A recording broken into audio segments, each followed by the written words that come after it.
Bonjour à chacun, soyez les bienvenus, j'espère que tout le monde se porte bien encore ce soir et on veut vraiment passer ce temps ensemble autour de la parole de Dieu. Merci Seigneur encore pour ce temps qu'il permet et nous voulons simplement partager la parole de Dieu ensemble ce soir ou en tout cas autour du psaume 126. Alors on va lire ce psaume et puis on priera et on va laisser le Seigneur nous conduire.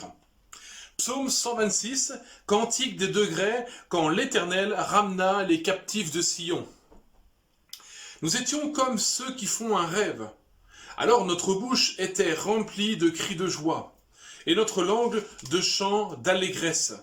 Alors on disait parmi les nations, l'Éternel a fait pour eux de grandes choses. Amen. Est-ce que vous croyez ce soir encore que l'Éternel peut faire pour nous de grandes choses? On doit s'attendre encore ce soir à ce que Dieu fasse de grandes choses pour nous, et non seulement ce soir, mais tous les jours de notre vie. L'Éternel a fait pour nous de grandes choses. Nous sommes dans la joie. L'Éternel ramène nos captifs, comme des ruisseaux dans le Midi. Ceux qui sèment avec larmes moissonneront avec chants d'allégresse. Celui qui marche en pleurant quand il porte la semence revient avec allégresse quand il porte ses germes. Alléluia! Seigneur, on veut te louer encore ce soir pour ta parole et être attentif à ce que tu veux nous communiquer. Merci encore, Seigneur, de faire ton œuvre dans nos cœurs. Merci encore de nous visiter. Merci encore de nous parler tout particulièrement ce soir. Seigneur, nous nous attendons à toi. Tu es l'alpha et l'oméga, tu es le commencement et la fin, et Seigneur, nous voulons te faire confiance, parce que nous savons qu'en toi, sont toutes choses. Seigneur, merci encore pour ce que tu fais, parce que ce que tu fais, c'est juste parfait, que ton nom soit glorifié. Merci encore ce soir pour ces temps, Seigneur. Nous voulons, Seigneur mon Dieu, être attentifs, être disposés. Que ton nom soit glorifié, mon Sauveur. Amen. Amen. Nous bénissons le nom du Seigneur. Alors voilà, nous trouvons dans ce psaume, le psaume 126, la fidélité de notre Dieu manifestée avec puissance, l'accomplissement des prophéties concernant son peuple, mais aussi une loi spirituelle importante pour nous aujourd'hui encore, et moi j'appelle ça la loi de la semence et de la récolte. Cela touche aux deux derniers versets de ce psaume sur lesquels je vais m'arrêter tout particulièrement ce soir, en tout cas dans cet état d'esprit de la semence et de la récolte.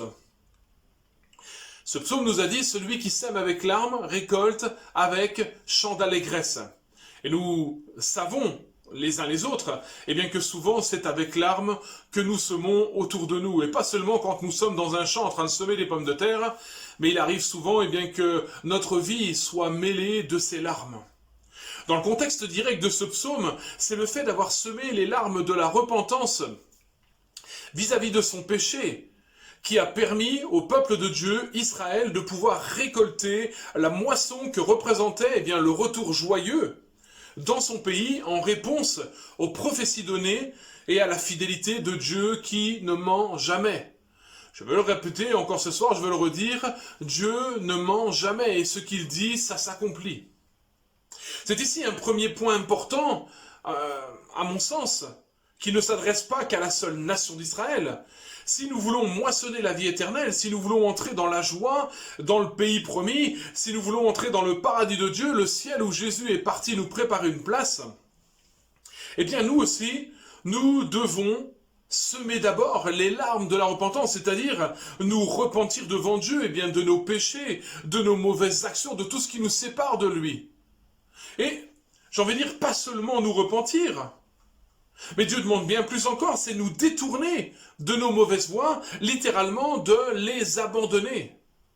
Et ainsi alors, nous serons en mesure de moissonner, de récolter ce que Dieu a prévu pour nous, la vie éternelle, en sa présence, que son nom soit béni.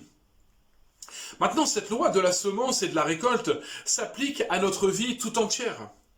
Nous ne pouvons pas espérer récolter quelque chose d'autre que nous n'aurions pas semé. Il me semble qu'il est difficile d'envisager de récolter des pommes de terre quand nous avons semé des radis. Amen. La palisse en aurait dit autant, vous me direz. Mais il me semble que nous devons vraiment considérer cette loi spirituelle. À ce sujet, l'apôtre Paul donne cet avertissement aux Galates. Ne vous y trompez pas, on ne se moque pas de Dieu. Ce qu'un homme aura semé, il le moissonnera aussi. Toute la parole nous parle de ce que nous allons récolter. Moissonner en fonction de ce que nous aurons semé pendant notre vie. Et cette règle ne s'applique d'ailleurs pas qu'au point de vue spirituel. Mais nous savons très bien que si nous semons la paix, alors nous récolterons la paix.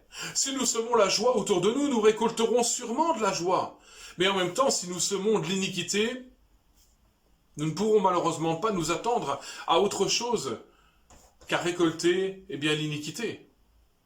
C'est une loi spirituelle. Je disais que cette règle ne s'applique pas seulement qu'au point de vue spirituel. Je prends cet exemple maintenant d'un homme du monde qui serait devenu riche en investissant dans les affaires. Il a fait des études, il a sûrement multiplié les stages, il a occupé différents postes de travail, en commençant au plus bas de l'échelle pour arriver à un poste de management peut-être. Et puis quand vient l'heure où il va créer sa propre entreprise, alors cet homme s'engage dans diverses voies, en multipliant par exemple les partenariats, en prospectant les marchés attractifs pour mener son projet à terme. Pendant ce temps, il se donne tous les moyens nécessaires pour atteindre son objectif, pour arriver à ses fins. Il a sacrifié sûrement du temps, de l'argent, et peut-être même sa vie de famille. Sûrement qu'il a rencontré des difficultés dans sa démarche, qu'il s'est confronté à différents refus. Mais cela ne l'a visiblement pas découragé, car il n'a pas regardé le moment présent, mais plutôt il a fixé son regard sur le résultat futur. Il a travaillé et préservé dans tout ce qu'il a fait et il n'a jamais abandonné. Sûrement qu'il est passé par des périodes de galère et peut-être même que l'idée de tout abandonner lui est passée dans la tête, mais à la fin tous ses efforts ont fini par payer. Ce qui fait que maintenant, cet homme est devenu propriétaire de plusieurs entreprises et que ses affaires marchent bien. Bien que cet homme ne connaisse pas Dieu, il a toujours semé tout au long de son projet, n'ayant jamais abandonné, et cette semence, au final, il finit par la récolter dans la réussite de son projet. Donc vous voyez, il y a évidemment le point de vue spirituel, et c'est sur ce point de vue que nous parlons ce soir, mais c'est une loi vraiment importante, cette loi de la semence et de la récolte. Nous ne pouvons pas récolter, nous ne récolterons jamais ce que nous n'avons pas semé. Il arrive malheureusement que certains chrétiens nés de nouveau en arrivent trop souvent à oublier cette loi de la semence et de la moisson. Ils pensent qu'ayant Dieu avec eux, et en remettant à Dieu toutes choses, cela coulera de source. Certes, c'est la vérité, Dieu s'occupe de tout et Dieu prend soin de nous, mais le problème, c'est que ces chrétiens ne bougent plus le doigt pour entreprendre la moindre chose. Et là, c'est là que le bas blesse, parce que ça ne correspond pas du tout à ce que Dieu nous dit dans sa parole. Jésus nous a laissé par exemple cet ordre d'aller dans les nations et de faire des disciples. Les choses ne vont pas se faire d'elles-mêmes, toutes seules. Certains tombent même dans une espèce de paresse spirituelle et se disent que comme Dieu est le Dieu de l'impossible, alors il peut tout faire. Donc il n'a pas besoin de nous. Ils attendent que Dieu agisse dans leur vie pour les bénir. J'ai envie de dire, en réfléchissant ainsi, chers frères et sœurs, chers amis, nous oublions que si Dieu nous a donné un corps, un cerveau et des membres, c'est pour les utiliser.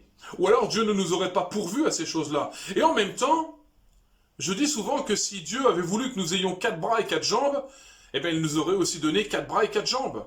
C'est-à-dire que Dieu a pourvu juste au nécessaire afin que nous puissions faire ce qu'il a prévu que nous fassions dans notre vie.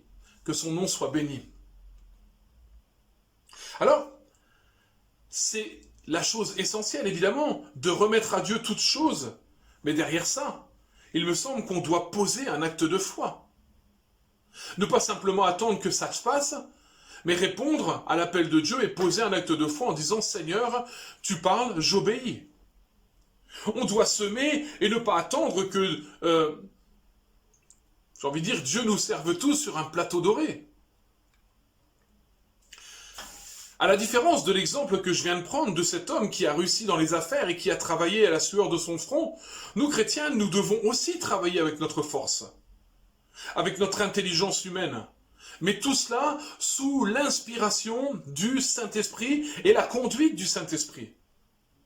C'est le Saint-Esprit qui nous guide, qui nous éclaire dans toutes nos entreprises, dans toutes nos décisions. Mais maintenant, prenons bien conscience aussi que Dieu ne fera pas ce que nous devons faire. Même s'il nous inspire, même s'il nous montre la voie, même s'il nous ouvre des portes, Dieu ne le fera pas à notre place. C'est bien pour ça qu'il a décidé de travailler avec nous. La grande question, c'est allons-nous accepter, allons-nous continuer de répondre à son appel.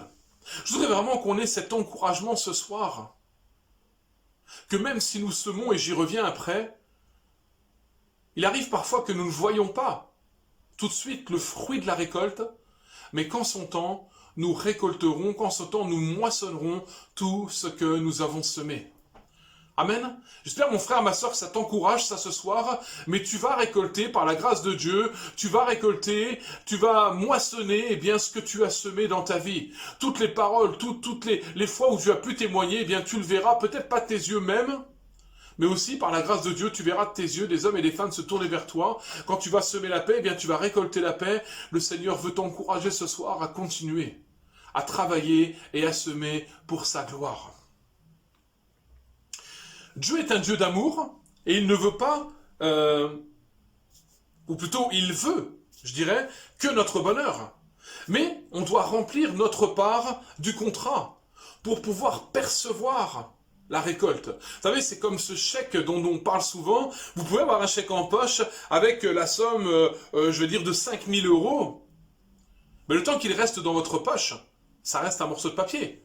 Pour pouvoir percevoir, pour pouvoir moissonner, récolter, ce qui est écrit sur ce chèque, il faut que nous puissions faire la démarche d'aller à la banque, de déposer ce chèque et de recevoir en retour ce qui a été promis, la promesse. Il n'en est pas autrement dans nos vies de chrétiens, il n'en est pas autrement dans ce que Dieu nous demande. Oui, des promesses sont là. Oui, Dieu nous promet que nous allons moissonner, que nous allons récolter, mais en même temps, nous ne pourrons pas le faire si nous n'avons pas respecté toutes les étapes. Il me semble qu'on doit agir et marcher par la foi et ne pas rester les bras croisés, si je peux me permettre. Jacques, chapitre 2, verset 26, nous dit « Comme le corps sans esprit est mort, de même, la foi sans les œuvres est morte. » N'oublions pas notre identité de fils de Dieu, d'enfant de Dieu. Il n'y a pas de raison que l'on ne réussisse pas, car nous avons en nous, car nous avons avec nous le Dieu qui crée toutes choses. Combien plus nous donnera-t-il en retour à nous, ses enfants? Je crois que cette pensée doit nous emmener à avoir l'enthousiasme, à avoir l'audace, de continuer à semer, de continuer à essayer. Pourquoi? Parce que le Dieu de la réussite est avec nous. Parce que le Dieu qui ne ment jamais est avec nous et parce qu'il a fait des promesses. Tout ça ne veut pas dire, ce que je dis ce soir, que tout va réussir. Ça réussira seulement si c'est dans la pensée, dans le projet de Dieu.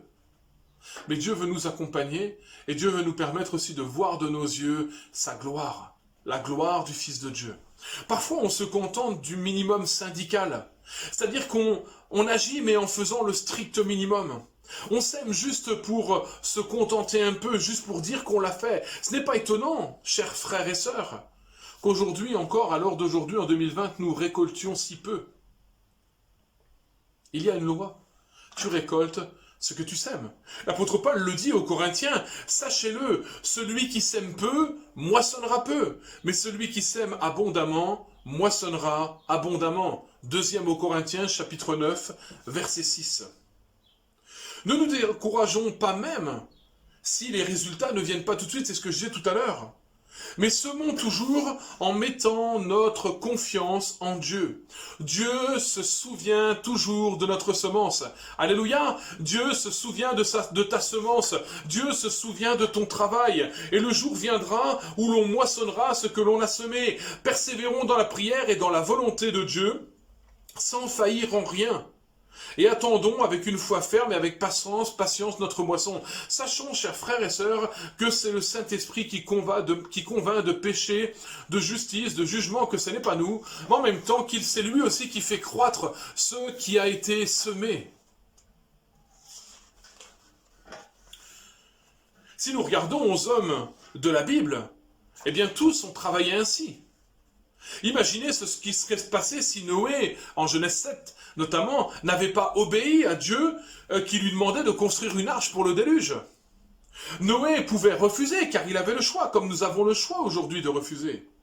Mais il a placé sa confiance en Dieu et il a agi parfois en Dieu et Dieu l'a récompensé. Au final, seul Noé et sa famille ont survécu au déluge. Tous les hommes qui se moquaient de Noé lorsqu'il construisit l'arche périrent dans le déluge. Noé a semé lorsqu'il a obéi à Dieu et le résultat de sa semence, eh bien il l'a vu 40 jours et 40 nuits après le déluge. De même, lorsque Dieu demanda à Abraham, en Genèse 22, j'ai parlé de cet épisode il n'y a encore pas longtemps, Dieu demanda à Abraham de lui offrir en sacrifice son fils Isaac. Il l'a mis à l'épreuve. En obéissant, dans son obéissance, Abraham a semé en posant un acte de foi. C'est-à-dire en faisant réellement, pleinement confiance à Dieu. Il a fait ce que Dieu lui demandait.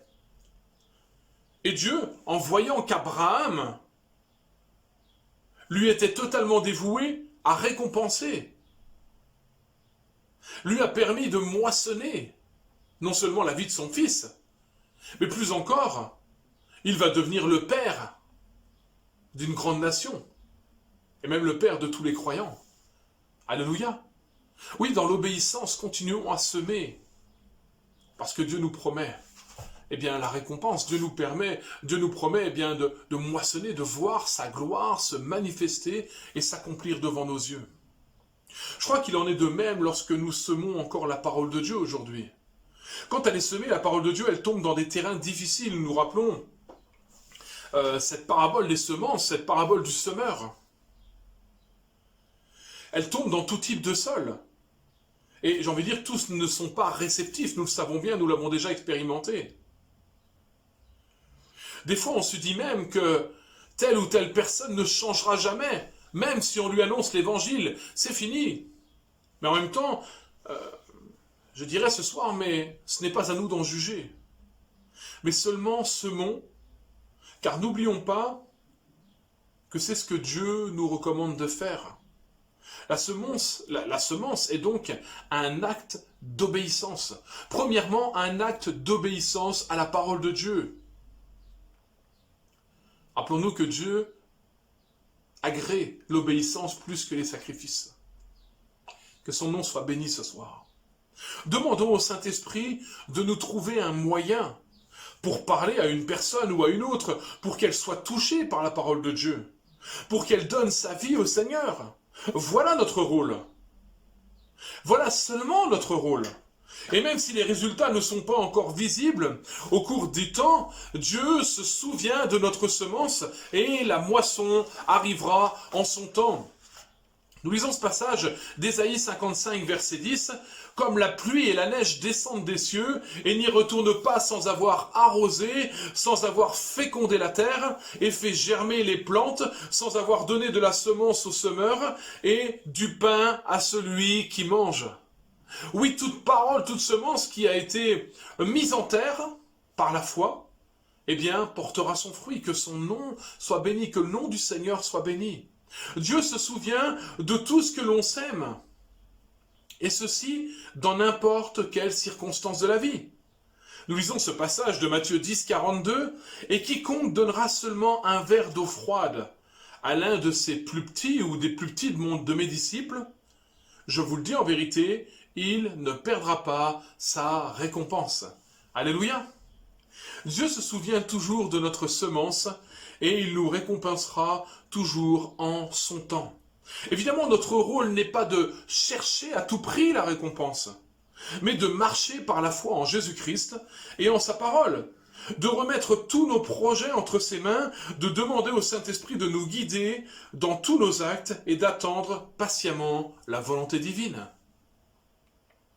N'oublions pas, selon ce que dit la parole, que l'homme ne vivra pas de pain seulement, mais de toute parole qui sort de la bouche de Dieu. Matthieu, chapitre 4, verset 4. Si nous semons la parole de Dieu dans nos cœurs et dans nos âmes, alors nous récolterons les bénédictions. Elles s'accompliront pour nous et la parole de Dieu deviendra vie, elle s'accomplira pour nous, elle va porter du fruit. Nous avons semé Christ dans notre cœur, nous l'avons accepté, nous l'avons laissé entrer et le Saint-Esprit est bien fait croître le fruit de l'Esprit en nous. Alors je vais conclure ce soir cette pensée en posant cette question, qu'avons-nous récolté jusqu'à aujourd'hui? Il me semble que nous pouvons répondre de 3 manières différentes, mais en même temps qui se rejoignent à cette question, qu'avons-nous récolté aujourd'hui, jusqu'à aujourd'hui? Je dirais, nous avons récolté assez. Deuxièmement, nous avons récolté trop. Troisièmement, nous avons récolté trop peu. Alors là, vous allez dire, le pasteur, il commence à se contredire. Non, je vais développer juste ça dans ma conclusion. Nous avons récolté assez, pourquoi? Eh bien, car notre Dieu pourvoit à toutes choses. Et jusque-là, nous n'avons manqué de rien. La nourriture, le vêtement, la santé, en nous confiant en lui, eh bien, nous ne manquons jamais de rien. Pourquoi? Parce que le Seigneur a fait cette promesse de pourvoir à nos besoins. Dieu pourvoit à nos besoins et en ce sens, eh bien, nous récoltons assez. Trop. Pourquoi j'ai dit trop? Pourquoi? Simplement parce que nous ne sommes pas dignes.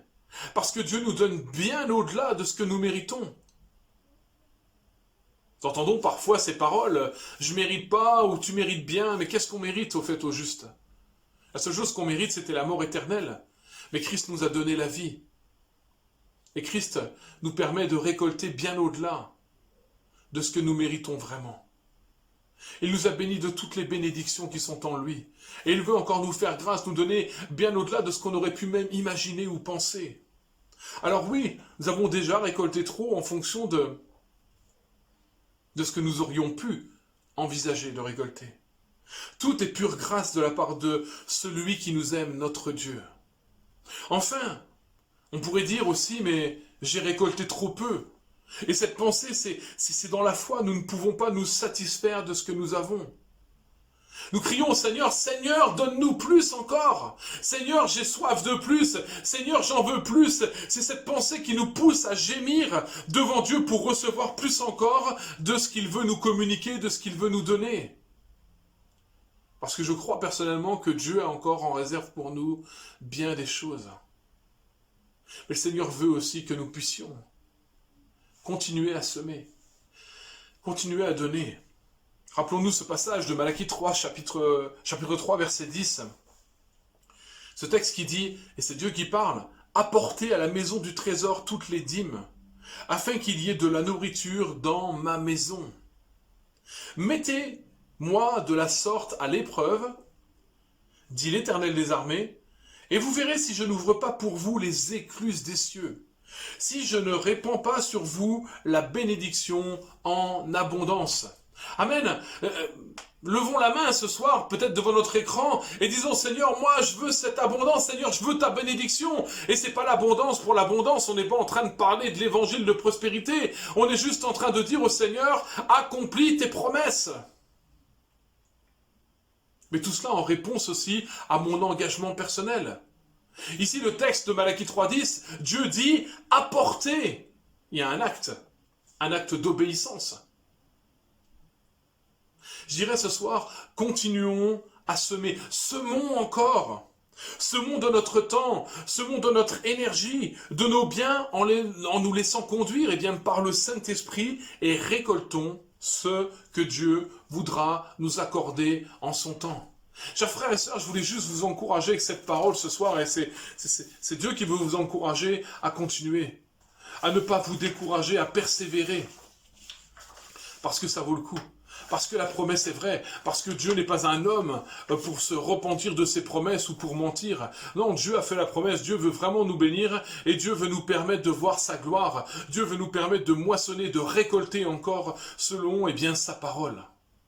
Alors j'espère que cela vous fait du bien, j'espère que ça vous encourage. C'est la parole de Dieu et on veut vraiment continuer encore et encore à travailler pour l'Éternel, encore et encore à ne pas nous décourager mais à continuer à marcher, à aller de l'avant. Seigneur, merci pour ta parole. Merci parce que ta parole, elle nous fait du bien. Merci parce que ta parole, elle nous encourage. Merci parce que ta parole, elle nous porte. Elle nous indique le chemin que nous devons suivre encore. Seigneur, permets-nous encore que nous puissions ensemencer ce monde de ta parole. Que nous puissions donner une parole, Seigneur mon Dieu, de vie. Que nous puissions encore, Seigneur mon Dieu, travailler d'arrache-pied pour toi, nous donnant à 100%, pas seulement, comme je disais tout à l'heure, en faisant le minimum syndical, mais Seigneur, tu nous veux à 100%. Seigneur, merci parce que tu as des bénédictions en réserve pour nous. Et encore une fois, nous voulons travailler pour toi, t'adorer d'abord pour qui tu es et pas pour ce que tu fais seulement. Mais il n'en demeure pas moins que selon ce que dit ta parole, tu as des bénédictions en réserve pour nous, Seigneur. Alors à toi soit la gloire, à toi soit l'honneur, à toi soit la louange. Seigneur, merci encore pour ces temps, pour ce partage de ta parole. Que ton nom soit glorifié, Seigneur Jésus. Amen. Amen, que le nom du Seigneur soit béni. Alors je vous souhaite une bonne fin de soirée. On veut se bénir encore les uns les autres. On se retrouve dimanche en présentiel à l'église pour la reprise de nos cultes. Et nous voulons le faire vraiment avec la joie du Seigneur. En tout cas pour nous, c'est une joie de pouvoir de nouveau se revoir. Et on est vraiment dans les starting blocks là pour pouvoir eh bien, se retrouver dans les meilleures conditions. Que le Seigneur soit béni. Bonne fin de soirée à tous et à bientôt.